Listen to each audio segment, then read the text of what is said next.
Hey, I'm Decathlon Gamer, and this is The Road to the Record, where I work to achieve mastery of 10 games in a hunt for the best score of the Decathlon.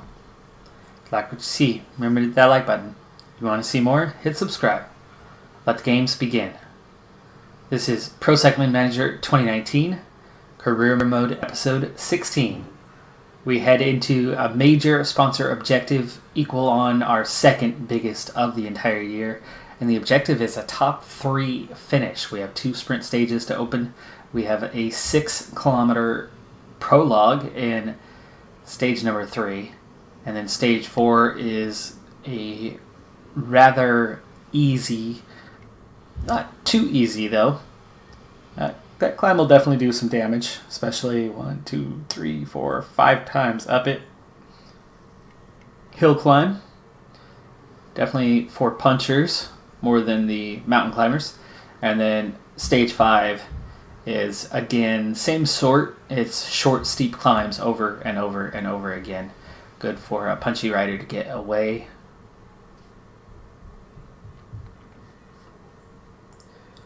So top 3 is what we need to accomplish on this one. We are bringing Logan Owen, Jonathan Narvaez, Banishek, McNulty, Ermino, Evenepoel, and Ooms to this race. And looking at those profiles, you can see Evenepoel good for the overall with the mountain rating of 74 and a decent hill rating. McNulty also in a similar state. However, the punchiness of Narvaez could give him the edge. And then Logan Owen, likewise, but definitely at a smaller scale than Narvaez. So Logan Owen will probably end up working and will probably push for whichever of Evenepoel and McNulty is a little bit stronger. And actually, hold on, prologue, don't forget about the prologue. Well, strong suit there is definitely Evenepoel. So we'll probably kind of split our overall between Evenepoel and Narvaez as ultimately co-leaders. Narvaez isn't going to be as good in that prologue. Will lose some time, but could go off and win a stage with a strong hill climbing ability like he has. The breakaway group of 5 riders has nearly been reeled in. We are into the closing city here. Less than 30 seconds. Peloton is starting to fall apart a little bit here within the buildings. The chopper not giving us the best angles here, but you can see we got the team still in place. We definitely do have some fatigue as we're down to these final 14K, but we are set for a sprint finish nonetheless. Now, unlike normal, there's a lot of guys that I'm counting on for the overall, so I will not be using a full team sprint here, so we'll be going later than normal and only with a handful of guys. The rest will just be in tow, catching that free ride to the finish line. I do have Banishek as our sprinter. I do have Ooms in support and Ermino as the other speed guy. Those 3 will be going for it. From there, the rest of the team is playing a support role. I might send Logan Owen as a 4th guy just to give him that little bit more. But we'll be forming that up here in just a little bit, thinking about 8K. Owen's the one that I want to use that gel on, so let me get him at least going. Peloton just split down to 49 riders now. This is the other one. Ermino, I need to get him ready as well. We'll go just that little bit longer here. There we go. I didn't lose anyone, did I? No? Good. Alright, here we go. So 7.5K to go. Minor sprint compared to what we're used to. Let's get the sprinters themselves set up. And Owen on the front. And then Narvaez is the first protected. Then Evenepoel, and then McNulty. We'll bring up the rear. You can see McNulty a bit more tired because he was working, protecting, as was Owen. And we'll start pretty hard right off the bat, 95. Owen, I need you to get forward. Bring the team with you, if you would, please. At the moment, he's kind of struggling to get up there. It's already down to 6K. This is why I don't normally wait As you can see how much energy for Erminote is wasted just trying to get clear. Alright, so we're inside 4K. Let me see if the whole team is here. Yes, it is. No one left behind. So yes, 99s is good. And let's just go ahead and use all those gels.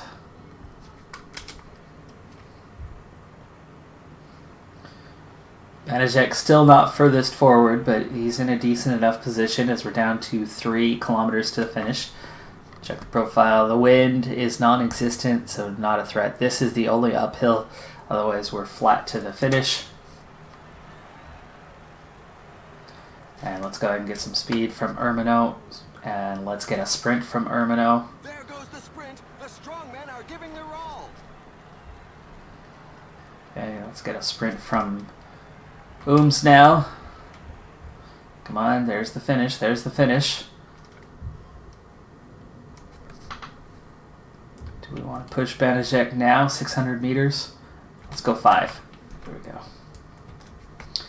Sprint all. Banijek, you've got the clearance. Come on, come on. Nope. By the way, I didn't have anyone in the top 10 favorites, so the fact that we just nabbed 2nd and 3rd is pretty good. And Narvaez just picked up bonus seconds. He held on. Wow. So Narvaez held on to Banijek's wheel. Remember, he was set on follow. That is fantastic. I figured it was Ooms without looking at which rider was which. I figured it was Ooms coming off the lead out. Ooms took 6th. McNulty took 7th. Evenepoel took 11th, so they were all up there. But yeah, very surprising. Narvaez picks up 4 bonus seconds. That is fantastic for that potential overall. Of course, he's bound to lose some time on the prologue. But how much time is he going to lose? 10 seconds? 15 seconds? He just covered 4 of those already. A stage win on one of those 2 final stages would be 10 seconds. It's that prologue I'm nervous about, and that's why we're also riding for Evenepoel. Because he can handle the prologue and get over the climbs, but he's not a hills guy, so I don't expect him to win any of those stages. Stage 4, maybe Evenepoel could be in that one, depending on how much damage that climb does, how small that group is. We can leave behind a bunch of the punchy climbers. That's awesome, though. Banijek taking 2nd, not a big deal. It's just points. But Narvaez picking up the 4 bonus seconds is huge. Good start to our race. Stage 2 is another sprint stage, so let's go ahead and jump into the later stages of that one. But looks like we've got some other work going on here at the Trofeo Edil C. Now, before I get into it, you can see that I only have 4 riders signed up for this. I've done something here different than what I normally do.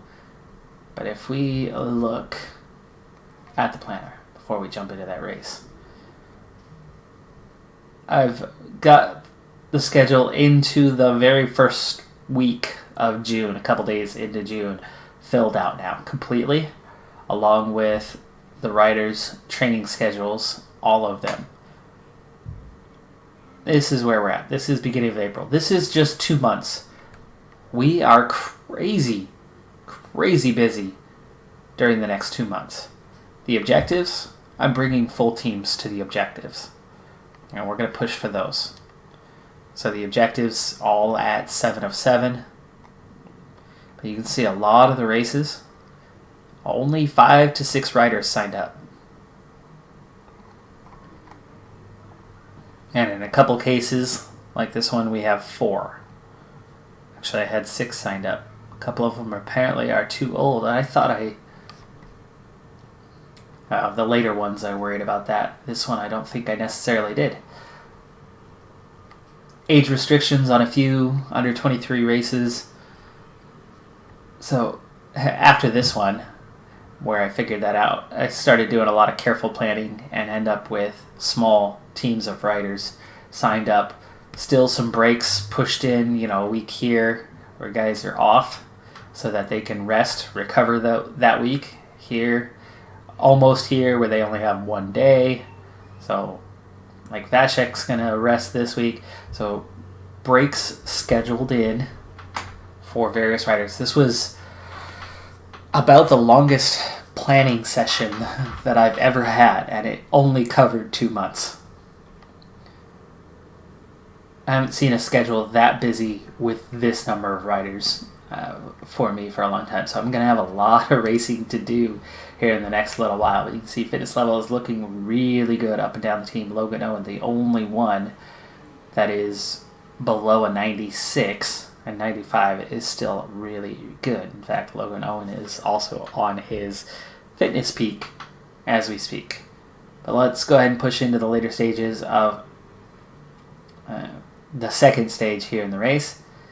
And you can see Sepp Kuss not feeling so well, but I've got this other race to do in the meantime, and there's not much to this one, but we'll catch the final few kilometers. It's a youth race. I don't expect much here, but we've got Cassart, Cantor, Mader, and Vashek.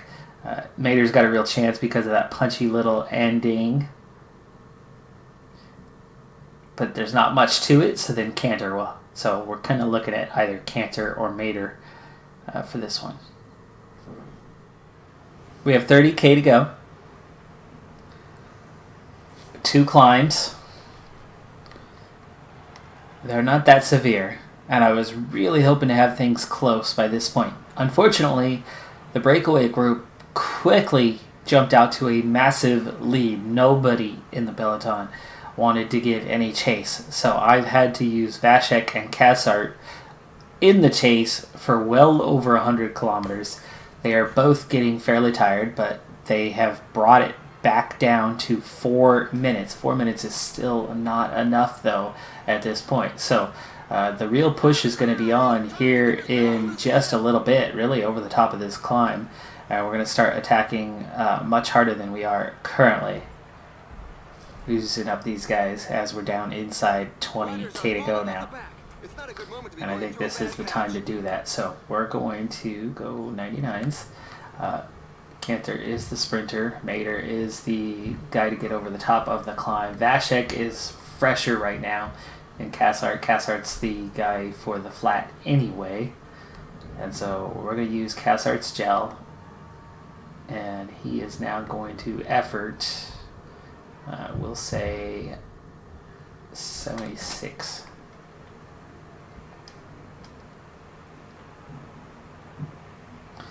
Now the problem with this is that's not a big effort, but he's got to get us all the way to that climb, and then Vashek's going to try to attack that climb.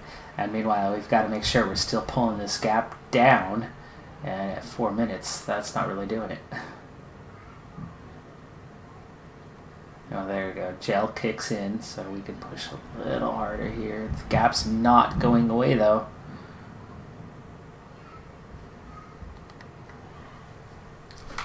Hey. Really?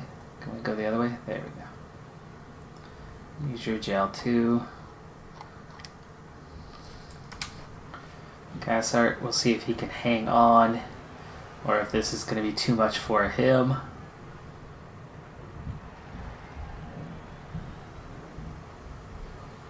Looks like it's too much.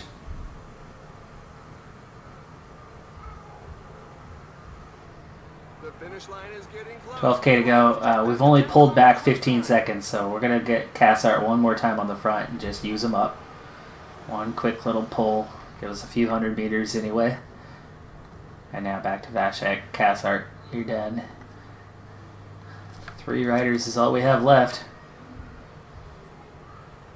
Use Mader's gel now, because he's going to have to go. We're going to have to ride just for one of them now.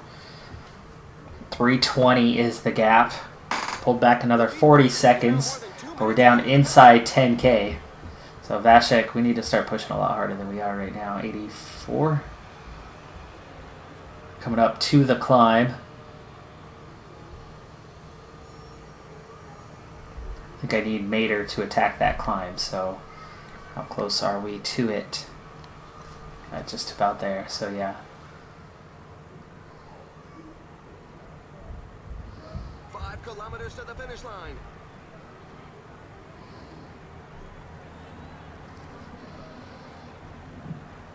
Gap's still 3 minutes. That's not happening, is it? 5K to go. Gonna use your gel. Mater. Away you go, buddy. We might be able to break off and leave most of the rest of the field behind. Cantor made it over the top without much damage. There's the split in the peloton. But it's still 3.5K, and they're still 2 minutes ahead, so they've got it wrapped up.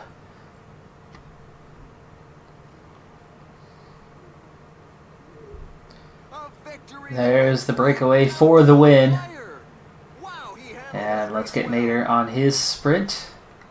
And we'll get Cantor on his sprint. Cantor, where's the acceleration, buddy?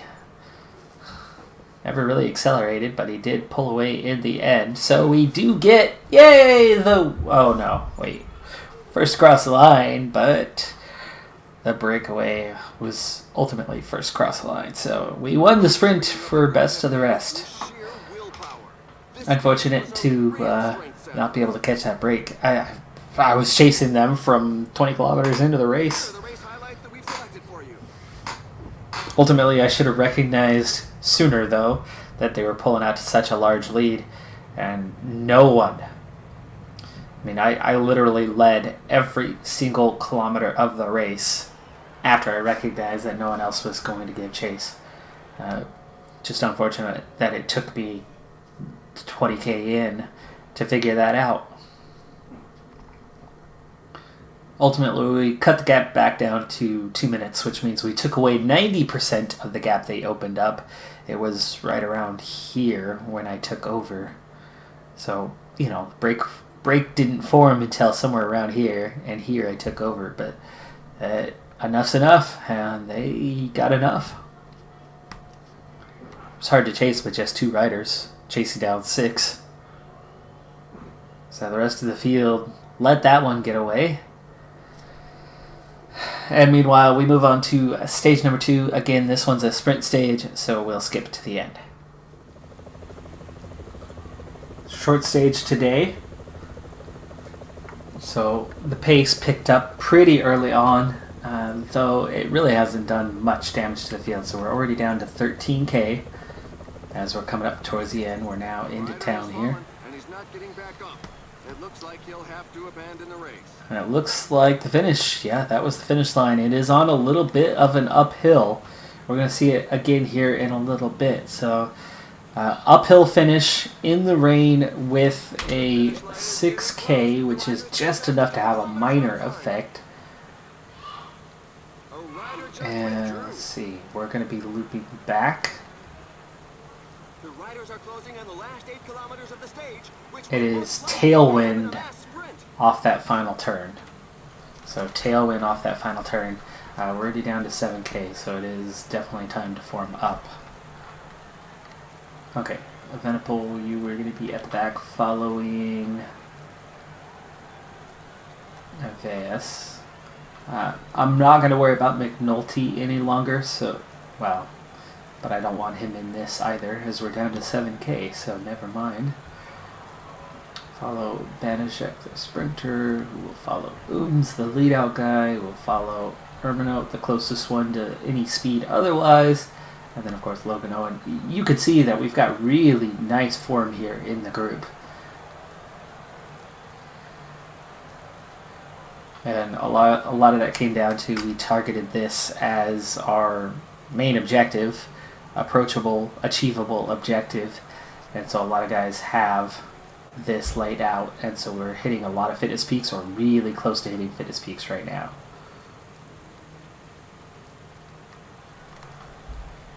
Owen, where is your tail? Come on, guys. Really? Let's go. Oh my goodness. This is the downside. Banishek's still not clear. Narvaez's still not clear. Banishek's got space and is not coming forward. We're already down to 3K. Let's go.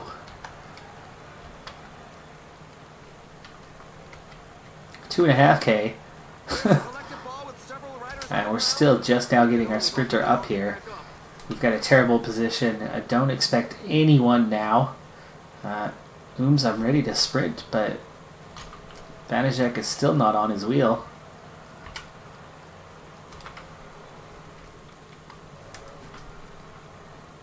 I think I need to sprint Ooms at this point. I don't think he's going to get up there, so Ermino, go. So he's not even getting around the outside. Now Banijek finally gets on Ooms' wheel. And we're already down to 1.2K, but there's no space. I can't get through anyone. Sprint them all, sprint them all. There's Logan Owen in the best position. He's not going to get a time bonus, though. Cockard takes the win. Soro, Rolance, 1, 2, 3. Owen takes 4th. I waited way too long to get this team to the front. That really is my bad. But you can see just how hard it is to fight through the field. And that's why I always say it is so important to get your team to the front of the field early. That's why having the extra riders for that. But here's the thing. I'm going for the overall. That's why I'm waiting. I'm not worried about winning sprint stages. There was only 2 of them. So that's not what I came here for this race. Major sponsor objective, top 3. So I was not willing to sacrifice the overall for the stage. As a result, I waited till the last possible moment to bring the team forward. Regardless, I still should have brought them forward another 1 to 2K earlier, at the least. Because you can see what happens when you do wait. I mean, I had every intention of using up Logan Owen well before the finish line, pulling the team to the front and getting beyond the other riders, and then having a go at pushing and staying out front, and then sprinting. Logan Owen ended up my highest finisher because he was the only one who made it to the front, and the other guys never really got there.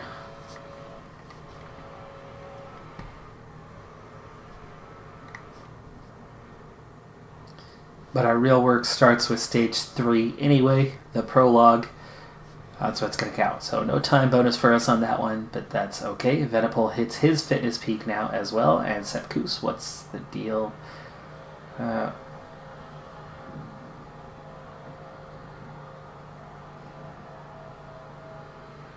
Okay.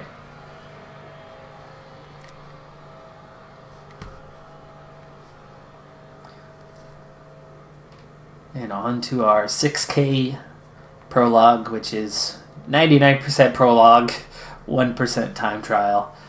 Prologue should be, a prologue, as in, like, the start of the race, but no. Here, it's in the middle.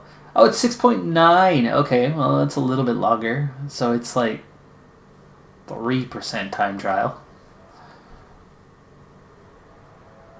You can see almost the entire team now on fitness peak. McNulty, the only one who's not, and that's not a big deal as he is definitely support.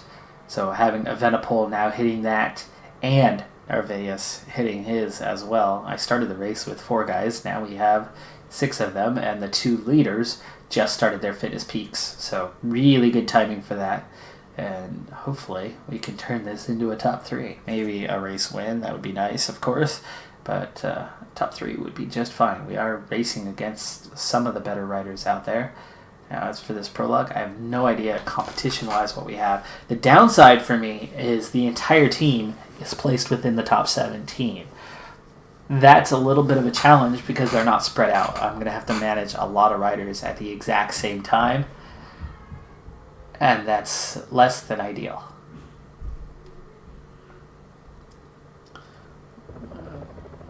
Wow, that loaded so fast. I never even saw a list of favorites.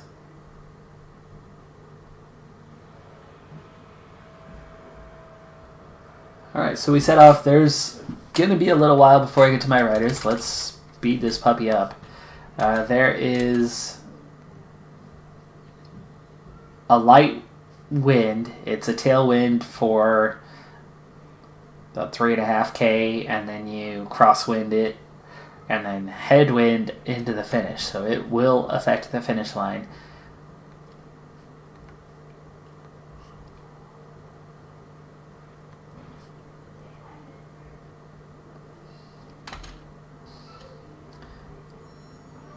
The stage seemed to go a little funky on us. The audio stopped. Things didn't fully load. It loaded crazy quick. Wow, Guillaume Martin is here. So Wanty Group Gobert bringing their team leader, their top rider, and he has got to be a favorite, both on the day and overall. But the fact that he set off that early, well, really shouldn't matter. We had 2 sprint stages, so I doubt he actually lost any time. Johan Alfredo, their second best rider, also here. Lamartine is here. There's Romain Sicard is here. Navardauskis Castroviejo is here. I didn't even realize Ineos came, but here they are. So Rudy Millard is here. That's a lot of really good riders across the top 7, and we have gotten started. It's hard to tell without the audio. Hopefully I don't have problems at the end of the stage. I would imagine this has got to be a hard push. It's tough that Evenepoel is up next, my favorite in terms of best prologuer. McNulty, my second best, are the first 2 guys to go.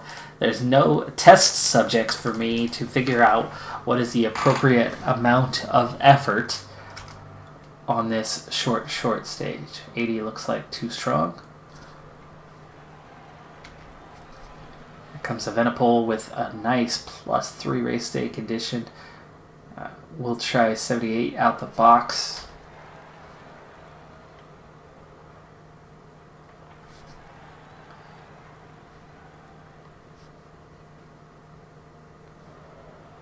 Maybe 77. 77's leaving a little bit to be able to push at the end into that headwind.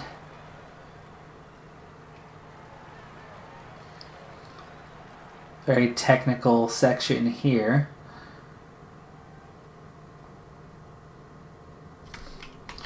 And we have Owen, same thing going on. He's already started. Wow, look at that. Ooh, he should be able to produce a nice time today. I think a 78 might be within their capability.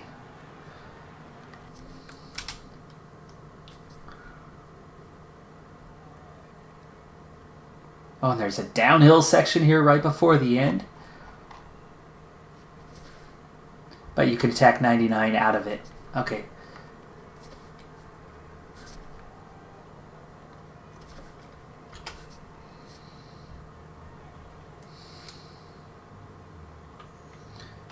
See? That's stuff left in the tank. 5 seconds, though, for Evenepoel. That puts him into the top 3 as of right now. Now, 79, right? 77 and then eventually 79 had leftovers for these guys. So, Owen, we're going to push 79 right now.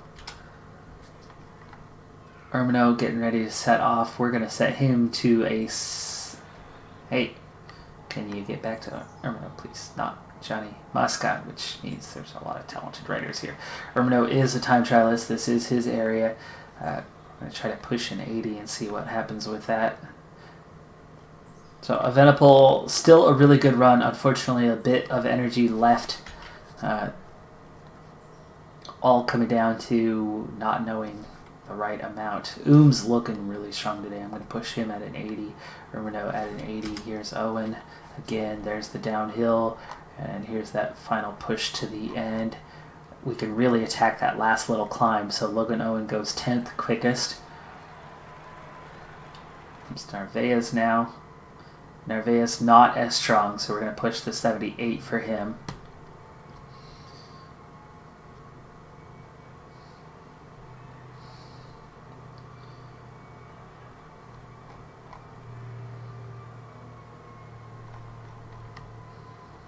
'19th for Ermino. Banishek is a little bit better. Somebody just went top, knocking us down to 5th, actually. Moscon's up there. 6th for Ooms. Just 1 second behind Evenipol.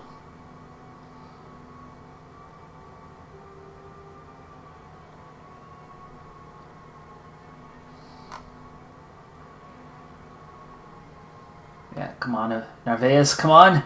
Oh, 33 seconds down. That is too much. So we're definitely going to be riding for Evenipol here at the end. Banishek, can you do, buddy? 26th. Good times. Adrian Petit Castroviejo on same time. Stefan Kung, Xiani Mosca, and Evenipol and Ooms at the top. We're certainly in contention, but a top 3 is going to be really difficult to come by.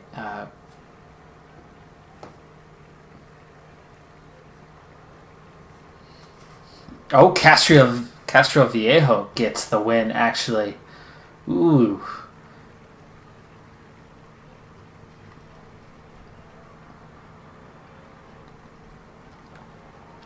Now, in the general classification, Castroviejo is out of it. He's not even up here at all. So Petit, Kung, Moscon, Evenipol is 4th, same time as Moscon. Ooms is 5th. Logan Owen is 8th. Banishek is 10th. We've got guys all over there, but where we're going to end up being, I do not know. We certainly have a real shot at this one. Wow, Shani Moscon is still under 25? I knew he was still young, but I didn't realize he was that young. I thought he was about 26 now. I'm off by a year or two. Team classification, we're top with Groupama FTJ, so that's good.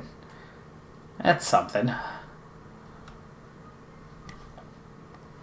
Yeah, there you go. We have Ermino in 13th. Narvaez, he lost too much time, 30 seconds down. McNulty, so we're definitely going to ride for Evenipol.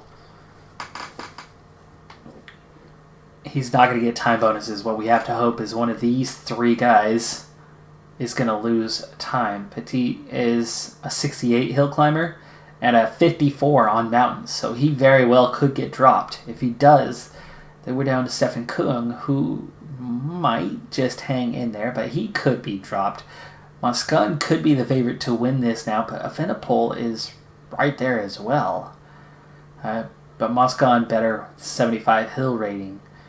Evenipol better on the mountains rating. Ooms is pretty good on the hills, but not that great on the mountains, so he could lose time. Rudy Millard could move up. Logan Owen is good on the hills. Banishek's definitely looking to lose time in here, as is Ermino. If we do enough damage, Petit and Kung could be dropped, and we could have Moscon and Evenipol fighting it out for the win. That's the hope, anyway.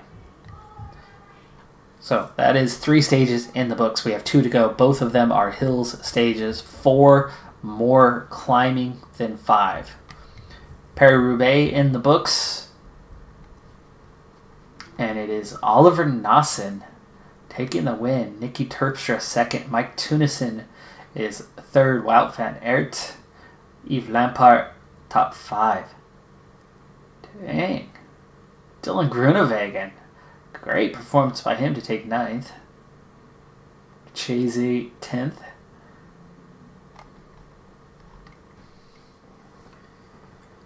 Look at the profile here for stage number 486 kilometers. A lot of climbs to get over. A lot of action to potentially be had on this stage as we determine really our one major objective left for the year. So that is looking like the type of stage that I would like to show at least half of. I don't have enough time left to make that happen this time. So we're not going to get that until our next episode. In the meantime, we're going to take a quick glance at where we're at. You can see there we go. This is the race we're in right now, the Cyclista Sarthe. That is equal on with Mallorca as our second biggest of the year. We got our stage win at Tour of Oman. That really helped. This would really help if we can get this objective. Other than that, the only one left in the top 5 is the Tour of Utah, where we're looking for, again, a top 5 overall in that one.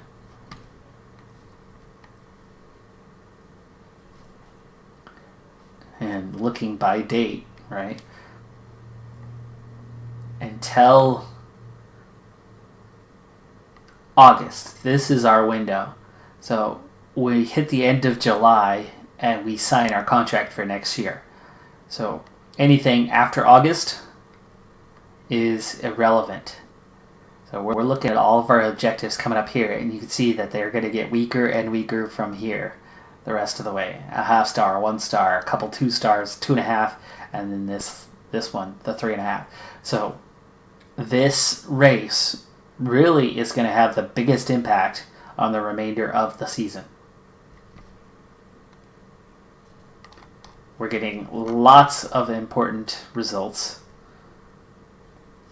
Getting Logan Owen here was good on the registered riders side. And the squad, there you go, he's our most popular, no wonder. We're looking good in that department. So I don't expect much to change.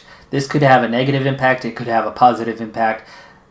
The Vuelta Castilla Leon it could have a little bit of an impact. These ones will have a very, very minor impact.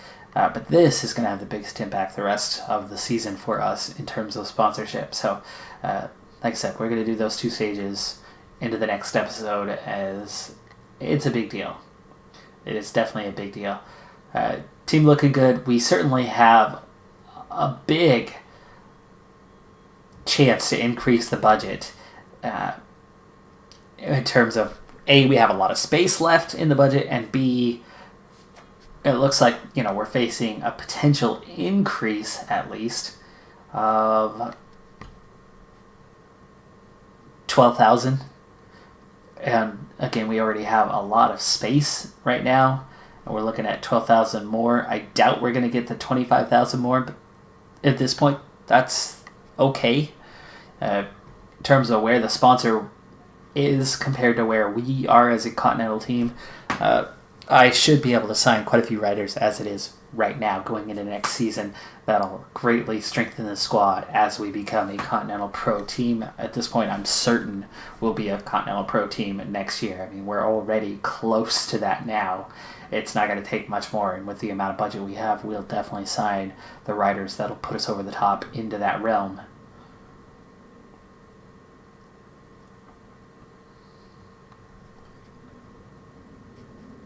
Last thing we'll look at here is the rankings.